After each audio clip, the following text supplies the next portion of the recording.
যদি সরকারি দল ফিল করে যে আমরা একটা কমন কমিটি করব, আমরা সাড়া দেবো ইনশাআল্লাহ। অবশ্যই আমরা বিরোধী দলকে আমন্ত্রণ জানাবো, আমাদের অবস্থান থেকে আমরা বসবো। দর্শক, শীতাতাপ নিয়ন্ত্রিত জাতীয় সংসদের নরম গদিতে বসে যখন সরকারি দল এবং বিরোধী দলের শীর্ষ নেতারা হাসি মুখে একে অপরের দিকে বন্ধুত্বের হাত বাড়িয়ে দিচ্ছেন, ঠিক তখন সংসদের বাইরের তপ্ত রাজপথে ঘামে ভেজা সাধারণ মানুষের মনে জ্বলছে এক চাপা ক্ষোভের দাবানল। টেলিভিশন স্ক্রিনে আমরা দেখলাম এক অভাবনীয় দৃশ্য। রাজনীতির ময়দানে দুই মেরুর বাসিন্দা বিএনপি এবং জামায়াতে ইসলামী আজ সংসদে দাঁড়িয়ে যেন এক সুরের কথা বলছে। একদিকে বিরোধী দলীয় নেতা জামায়াতে ইসলামীর আমির ডাক্তার শফিকুর রহমান অত্যন্ত বিনয়ের সাথে সাধারণ মানুষের কষ্টের কথা তুলে ধরে সরকারের কাছে সরি বা দুঃখ প্রকাশ করার প্রস্তাব দিচ্ছেন। অন্যদিকে বিন্দুমাত্র ইগো বা ক্ষমতার অহংকার না দেখিয়ে প্রধানমন্ত্রী তারেক রহমান সেই প্রস্তাবকে সাদরে গ্রহণ করে বলছেন, দেশ ও দশের স্বার্থে তারা যে কোনো আলোচনা মেনে নিতে প্রস্তুত। আমরা বসবো, আমরা আলোচনা করব, আমরা ওনাদের প্রস্তাব দেখব। খালি চোখে দেখলে মনে হবে ২৪-এর গণ অভ্যুত্থানের পর বাংলাদেশের রাজনীতি হয়তো রাতারাতি এক জাদুকরী কাঠির ছোঁয়ায় একদম শান্ত হয়ে গেছে। মনে হবে নেতারা হয়তো ক্ষমতার লোভ ভুলে গিয়ে হঠাৎ করেই দেশের মানুষের সবচেয়ে বড় সেবক হয়ে গেছেন। কিন্তু দর্শক, এই দৃশ্যপট কি আসলেই সত্যি, নাকি এটি লাখো জনতার চোখকে ফাঁকি দেওয়ার জন্য, সাধারণ মানুষের জ্বলন্ত দাবিগুলোকে ধামাচাপা দেওয়ার জন্য তৈরি করা এক নিখুঁত রাজনৈতিক মরীচিকা? আজ দেশ নিউজ 24-এর এই বিশেষ মেগা বিশ্লেষণে আমরা রাজনীতির কোনো মিষ্টি কথায় ভুলব না, বরং আমরা কথা বলবো সরাসরি জনগণের পক্ষে। সাধারণ মানুষের মন্তব্য, সোশ্যাল মিডিয়ার পালস এবং রাজপথের হাহাকার বিশ্লেষণ করে আজ আমরা তুলে ধরব সেই চরম সত্য যা ক্ষমতার মসনদে বসা নেতারা শুনতে চান না। ভিডিওর শেষ মুহূর্ত পর্যন্ত আমাদের সাথেই থাকুন, কারণ আজকের এই বিশ্লেষণ কোনো দলের পক্ষে নয়, এটি কেবলই আপনার এবং আমার মতো খেটে খাওয়া সাধারণ মানুষের অধিকার আদায়ের এক জ্বলন্ত দলিল। দর্শক, জাতীয় সংসদে দাঁড়িয়ে প্রধানমন্ত্রী তারেক রহমান এবং জামায়াত আমির ডাক্তার শফিকুর রহমান যে সৌহার্দ্যপূর্ণ এবং পরিশীলিত রাজনৈতিক শিষ্টাচার দেখিয়েছেন তা নিঃসন্দেহে প্রশংসার দাবিদার। আমি ধন্যবাদ জানাই মাননীয় প্রতিমন্ত্রীকে। সেদিন তিনি আমাকে চাচা বলেছিলেন, জানি না আমার বয়স হতো কিনা। কিন্তু শুধু মুখের মিষ্টি কথা আর সংসদের ভেতরের এই সৌজন্যতা দিয়ে কি সাধারণ মানুষের পেটের ক্ষুধা মিটবে? ২৪-এর সেই রক্তক্ষয়ী জুলাই গণ অভ্যুত্থানে হাজারো ছাত্র জনতা কি শুধু সংসদে বসে নেতাদের এই মিষ্টি কথার ফুলঝুরি শোনার জন্য বুকের তাজা রক্ত ঢেলে দিয়েছিল? আজ দেশের প্রতিটি আনাচে কানাচে, চায়ের দোকানে, সোশ্যাল মিডিয়ায় এবং নিউজ চ্যানেলের কমেন্ট বক্সগুলোতে কান পাতলে সাধারণ মানুষের যে গগন বিদারী হাহাকার শোনা যাচ্ছে, তার সাথে সংসদের এই শান্ত পরিবেশের কোনো মিল নেই। যশোরে তাকে বুকে টেনে নিয়েছিলাম, আর তিনি যথার্থই স্মরণ রেখেছেন, যশোরের ডাব থেকে পানি বের করে আমি ওনাকে পান করিয়েছিলাম। সাধারণ মানুষ আজ এক বাক্যে এক রবে চিৎকার করে বলছে, আমাদের শুধু মিষ্টি কথায় ভোলানোর চেষ্টা করবেন না, আগে জুলাই জাতীয় সনদ বাস্তবায়ন করুন। হ্যাঁ দর্শক, জুলাই জাতীয় সনদ, যে সনদের প্রতিটি অক্ষরে মিশে আছে হাজারো শহীদের রক্ত, যে সনদের অঙ্গীকার ছিল একটি বৈষম্যহীন, দুর্নীতিমুক্ত এবং সত্যিকারের গণতান্ত্রিক বাংলাদেশ গড়ার। কিন্তু আজ ক্ষমতাসীন দল কি সেই শহীদদের রক্তের সাথে বেইমানি করছে না? সাধারণ মানুষের সোজা কথা, মুখে এবং অন্তরে এক থাকতে হবে।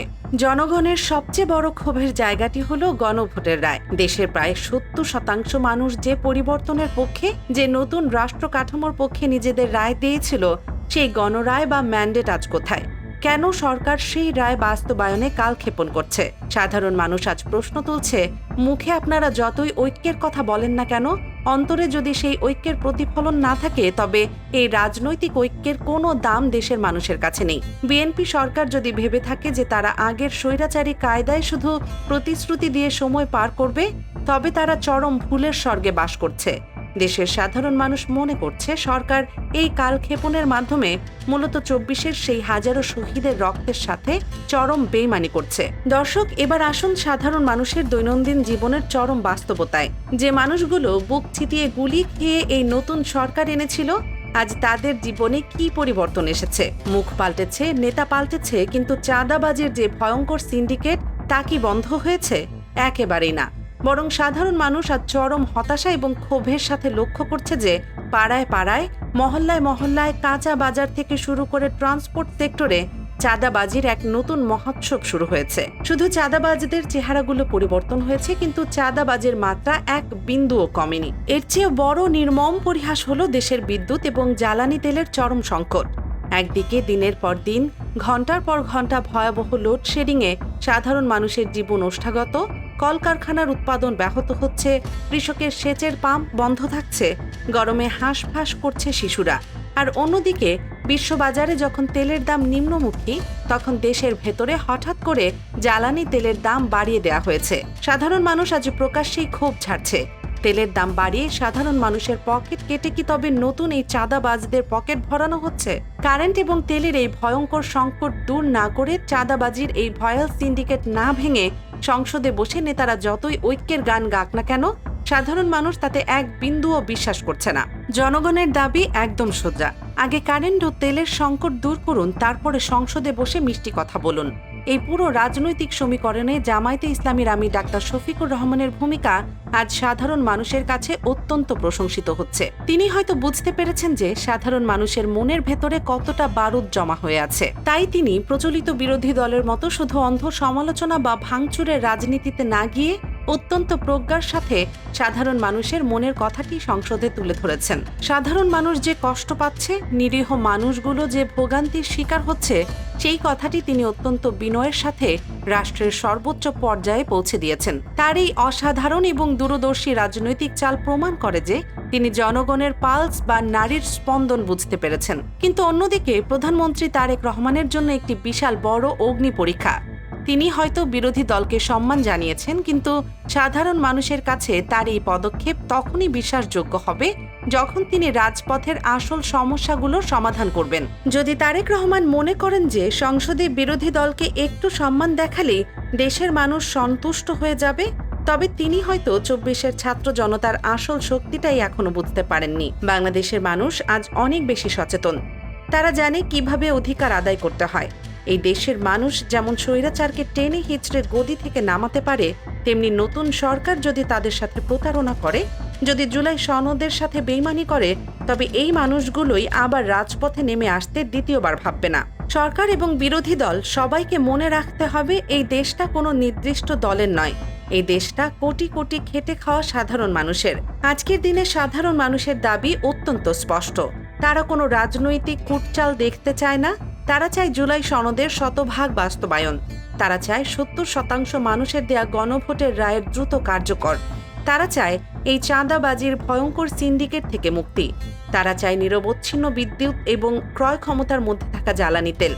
যে প্রতিশ্রুতি দিয়ে এই নতুন সরকার ক্ষমতায় এসেছে, সেই স্বপ্ন পূরণে সরকার যদি ব্যর্থ হয়, তবে সংসদের এই ঐক্য এবং সম্প্রীতি কর্পূরের মতো উড়ে যেতে এক মুহূর্তও সময় লাগবে না। দর্শক, আজকের এই অত্যন্ত গভীর এবং জনগুরুত্বপূর্ণ রাজনৈতিক বিশ্লেষণ শেষে আপনাদের কাছে আমাদের প্রশ্ন: সংসদের ভেতরে সরকারি এবং বিরোধী দলের এই মিষ্টি কথা এবং ঐক্যের সুরকে আপনারা কিভাবে দেখছেন?